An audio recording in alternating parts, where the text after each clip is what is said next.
Hello mga kanation, talaman na daw tag-search din hisal nilang Kob. Dili lang na siya sa dakbayan sa kitapawan mga kanation. O syempre, introduction of judges. Moday mo ang amiga mga kanation. Member po din siya sa KBS. Kakauban man ako ang KBS kanong mga kanation. So, moday si Ma'am Joylene Hebron. Gwapa kayo ni siya, mula siyang artista. Mauna na nun mga kanation. No? Magsugod na nun ang ilang production number mga kanation. So, moday mga kandidato mga kanation. Actually, 9 man na sila mga kanation. Pero ang uban, wala nakasayo. Abot na late siguro ba.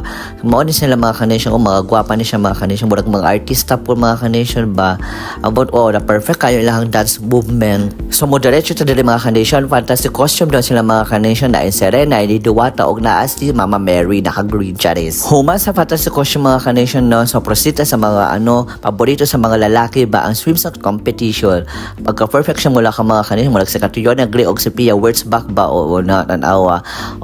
Perfect pak diba? Sexy kaayo murag mga Latina, gwapa mga Latina diri sa dinang ko. Pagka perfect body ba mga kanation libot be? Sexy kaayo. Hoy ang mga mata kabalo ko asa mo nagatan-aw ba sa LED lang mo magtan-aw mga kanation, dili dia sa cherries. Mao din ako ang bet mga kanation, gwapa kaayo ni siya og perfect burampa. Grabe siya magpasarela walk. And beside that, ako na after diri sad na baby boy. That's it for today. Bye.